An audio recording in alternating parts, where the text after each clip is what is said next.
Now let me tell you something. Every pirate you ever heard of wanted the same thing. Gold. Spanish gold, Portuguese gold, Dutch gold. Didn't matter whose name was on the coin, so long as it ended up in your pocket. And I get that. I do. Who doesn't like gold? But I read a book once by a man named Peter Lynch. Ran the most successful investment fund in the world for 13 straight years, called One Up on Wall Street. And in it, he says something that stopped me cold. He says, the best opportunities aren't hiding on some faraway horizon. They're right under your nose. Right where you live and work and walk every single day. And you keep stepping over them because you think the real treasure must be somewhere more exotic. That idea reminded me of a man. A pirate, actually. Goes back to the Caribbean, early 1700s. The golden age of piracy, they called it. Which sounds romantic until you realize most pirates died broke, sick, or swinging from a rope. And in the middle of all that chaos, there was a captain named Joaquin Maduro. His crew called him Salt.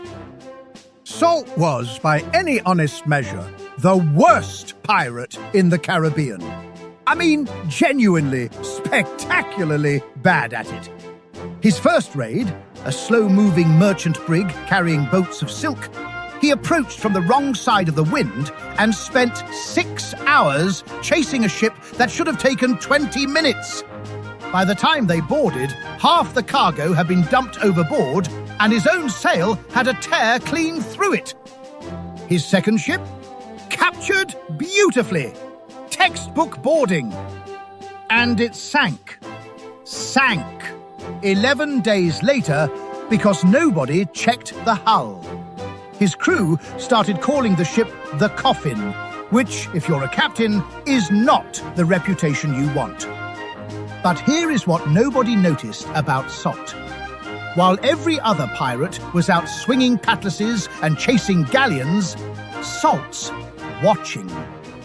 Not the horizon, the harbour. He noticed which taverns in Tortuga ran out of rum first, and which ones still had barrels stacked to the ceiling. He noticed which coopers, the men who made barrels, couldn't keep up with orders, and which ones were sitting idle. He noticed which trade routes were getting crowded with warships, and which ones the Navy had quietly abandoned. Salt was paying attention to the boring stuff. And nobody pays attention to the boring stuff. That's the whole problem. Now here is where the story turns. You all with me? Good. One night in Port Royal, Salt is sitting in a dockside tavern, and a pirate captain named Horatio Vance, big man, big reputation, gold teeth, the whole show, starts bragging about a Spanish treasure fleet coming through the Windward Passage. Silver from Potosi, he says, enough to fill 3 hulls. And every pirate in that tavern leaned in, eyes wide, mouths open, because that is what people do when someone whispers about treasure. They stop thinking and start dreaming. But Salt didn't lean in. He leaned back because he'd been in Port Royal for 3 weeks and he'd noticed something Horatio hadn't. The price of pitch, that black tar you use to seal a ship's hull, had doubled in 2 months. The chandler on Harbor Street couldn't keep it in stock. That meant one thing.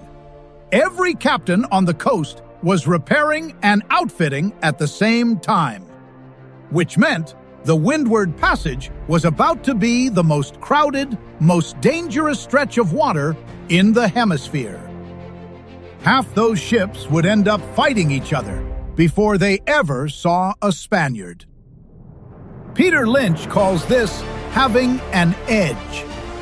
He says, Doctors know more about drug companies than oil executives do.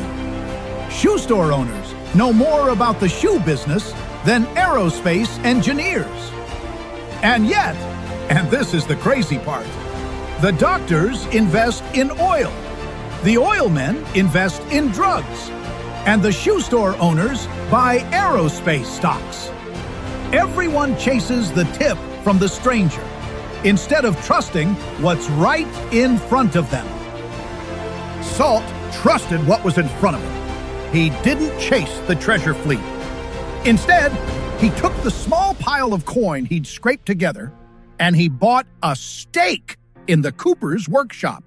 Old man named Declan couldn't keep up with demand, needed a partner with coin and connections.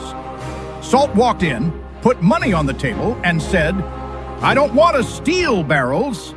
I want to sell them." His crew thought he'd lost his mind. A pirate? Investing in barrels? Joaquin, that's not treasure. That's cooperage. And Salt said, "Every ship in this harbor needs barrels. For water, for rum, for gunpowder, for salt pork. You tell me which business disappears first, treasure hunting or barrel making." Now, wouldn't you know it, within 4 months, that workshop was producing twice what it had before. And Salt was collecting a share of every single barrel. Not glamorous, not exciting. Nobody wrote songs about it, but it worked. Lynch calls these the tenbaggers, investments that return 10 times what you put in. And he says the tenbaggers almost never come from the flashy, exciting companies everyone's talking about. They come from the boring ones. Dunkin' Donuts, automatic data processing, a company that processes paychecks, went from 6 cents a share to $40, a 600 bagger. And nobody noticed because who gets excited about payroll? Salt understood this without ever reading the book. The edge was in the ordinary. But here, right here, is where it got hard. Because that treasure fleet, Horatio Vance went after it. And he caught it. Came back to Port Royal draped in silver chains with a hold full of coins. The whole port celebrated. Musicians, rum flowing, Horatio carried through the streets like a king.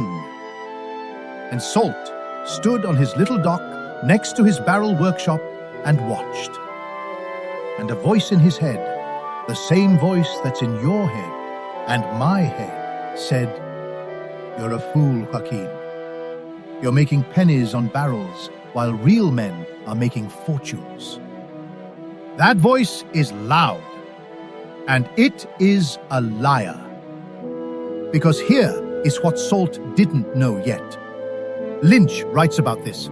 He says, investors constantly make the mistake of selling what's working because they get bored, and buying what's exciting because it feels like progress.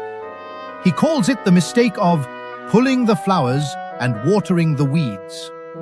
You yank out the thing that's growing quietly and pour money into the thing that looks pretty but produces nothing. Salt almost did it. Almost sold his share in the cooperage. Almost went back to chasing galleons. Almost watered the weeds. But then, and this is the part I love, Salt did something that most people never do. He checked.